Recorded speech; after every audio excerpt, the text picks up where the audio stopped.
Welcome back sa Buhok Gaming Channel. So guys, right now, meron tayong bibigyan ng overview. Bagong play to earn. As in, bagong-bago pa lang. Itong play to earn na to, pwede nyong gamitin or laruin gamit ang inyong mobile device. Siyempre, pwede rin sa PC. Right now guys, activated na yung pre-sale token para sa play to earn na to. Buhok Gaming. Ano ba yung play to earn na yan? Huwag mo nang patagalin. Guys, itong play to earn na to is yung Defender Fury. Guys, si Defender Fury guys, kasama rin to sa ecosystem ni Cat Knight. So previously, meron tayong content kay Cat Knight kung natatandaan nyo guys ha. 22 million yung naging all-time high ng cryptocurrency para sa Cat token. Alright, right now guys, itong si Defender Fury token yung i-maximize natin, and yes, within 48 hours pwede natin i-take advantage yung pre-sale nila. Okay, so later on, papakita ko sa inyo yung napaka-basic step lang naman para makabili ng Fury token dito kay Defender Fury. So guys, right now kung makikita nyo yung mismong concept ni Defender Fury, parang tower defense yung game niya. So, magkaiba sila ni Cat Knight kasi si Cat Knight, kung natatandaan nyo, more on idle earning or idle gaming. So, once na may cut ka na, na-setup mo na, wala ka nang gagawin. Dito kay Defender Fury, meron siyang pagka-tower defense. So, basically, magmamanage ka ng mga character mo dito, and then, syempre, yung mga tower mo, isa-set mo sila. And then, for that, kailangan laruin natin to, or malalaro natin to, kung meron tayong Telegram application. So basically, need natin ng Telegram application. Yung pre-sale naman nila, so kung makikita nyo, yung dapat natin gamitin is yung TON cryptocurrency. Magkano nga pala yung TON right now, Buhok Gaming? Alam ko mababa ang presyo ng TON. So, ang TON right now, isang TON, 215 pesos lang. So alam nyo, dati nakaraan, nasa 400 something yan. So right now, 215 pesos lang pala yung TON natin. And then, pwede na tayong makabili, makapasok dito sa pre-sale nila. So, in my end, connected na ako yung Buhok Gaming, pasok na yung Telegram ko. Pwede rin yung gamitin yung cellphone nyo for this one. And then, for example, isa lang, and then click nyo lang yung confirm, and then from here on, i-activate na nito or kailangan i-accept nyo na sa Telegram application nyo. Hindi ko na-accept kasi nakabili na rin ako kanina. No? So, makikita nyo yan. Hindi ko na open wallet natin, pero makikita nyo may available pa ako. Bumili ako ng 5 ton lang. Tinesting ko lang kasi nga, although big project yan, gusto ko rin laruin muna. Kasi yung mga token na bibili natin, yung Fury token, pwede nating i-hold lang yan, wait lang natin katulad nangyari sa Cat Knight, tumaas yung token nila. Or pwede natin gamitin yan pambili mismo nung kanilang mga item pag lumabas na yung Defender Fury. Guys, right now, meron silang mga referral program dyan. Pwede nyo gamitin yung referral program. Advantage siya kasi pag nilaro niya, ginamit niya yung referral program, as a user, meron na kagad kayong makukuhang benefits. At the same time, kuwari ako, nag-invite ako sa inyo, meron din ako makukuhang benefits. Kumbaga, both parties yung mananalo dito sa kanilang referral system. Good thing yan. For example, ako, yung lalaruin ko to, gumamit din ako ng referral program kasi nga para yung account ko boosted na ako. Advantage yung referral program na yan. Tokenomics naman. Sa tokenomics guys, makikita natin yung pinakamalaki dyan. Siyempre, yung game reward. Right now guys, yung game reward nila, that's a 75% game reward kagad. Yung liquidity guys, 10%. And then makikita natin guys sa buong tokenomics, yung team nila naka 2% lang. So hindi ganun kalaki yung nasa team, pero yung sa game reward, yes, 75%. So malaki-laki pagdating sa game reward. Sa roadmap naman nila guys, pretty much straightforward. Wala naman tayong nakitang delay. Alisin ko lang yung mukha ko para makita nyo yung buong roadmap. Okay, wala naman silang naging delay. So hopefully, in the near future and the near update pa, magtuloy-tuloy itong kanilang roadmap. So balik na tayo dyan. And then before that, check lang muna natin tong kanilang Defender Fury X account. So right now, magpa-follow na tayo.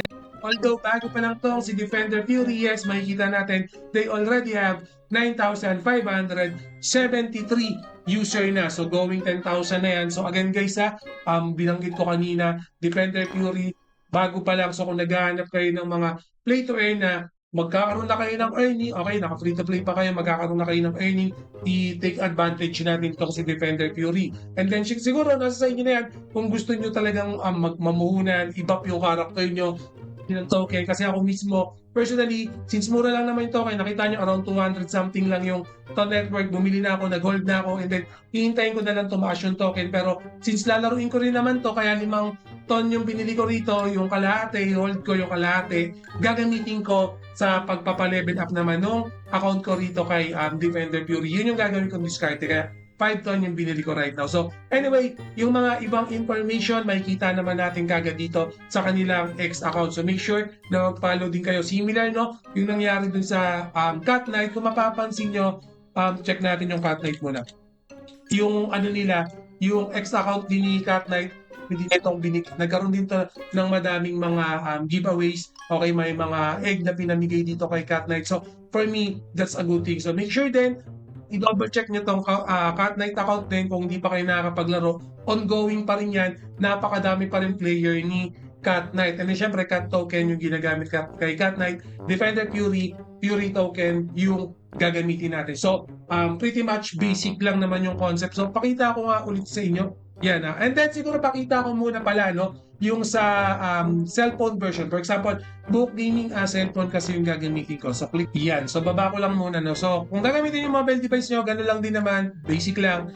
Similar lang din, no. Pero syempre, iba yung view sa mobile device. Pero, ito yung typical na makikita nyo. Lagay lang yun dyan kung ilan yung ano nyo. By the way, soft cap pala natin dito is 15,000 ton. Kumbaga yun yung magiging maximum natin. And then, 48 hours yung itatakbo nitong event nila. So, make sure i-double, triple check nyo yan. And then, yung roadmap, okay, so parang similar lang din sa inopen natin kanina. Pero itong bot na to, ito na rin yung mismong gagamitin natin. So kung pinapanood nyo to right now, basically, yes, pwede nyo nang gamitin tong si Defender's Fury. Okay, so in the website itself, yun lang naman. So make sure na mag-follow din kayo sa X account nila, yung Cat Knight game. Nilalaro pa rin natin, active tayo doon.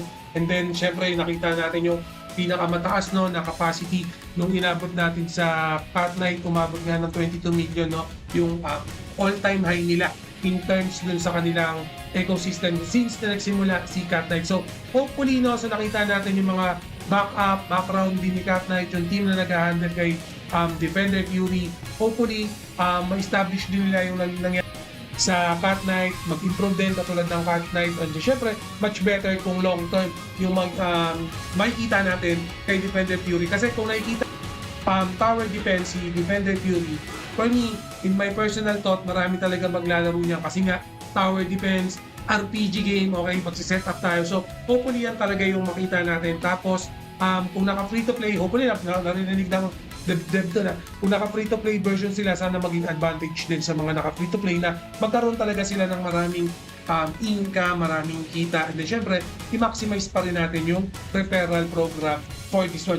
Kasi, in the end of the day, yung referral program pa rin talaga yung at na-mention ko nga kanina, naglaro ako, nag-referral program lang ako para at least, no, nakabuff na yung character ko. Meron na ako, kumbaga, starter pack, starter kit, no, advantage yan. Don't worry, yung mga links niyan, ilalagay ko sa description para meron din kayo starter pack dito kay Defender Fury. And again, bago yan, yung tokenomics nga pala, in-highlight ko kanina, guys.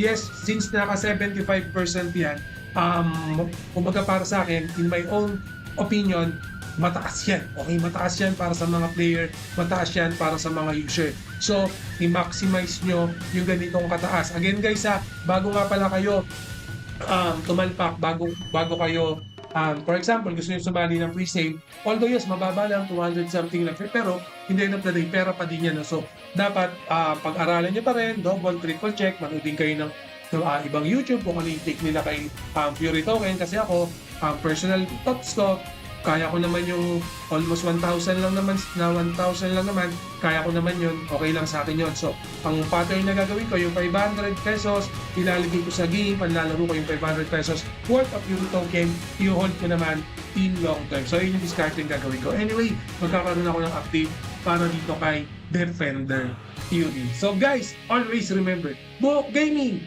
loves you all. See you again in my next video. Salamat!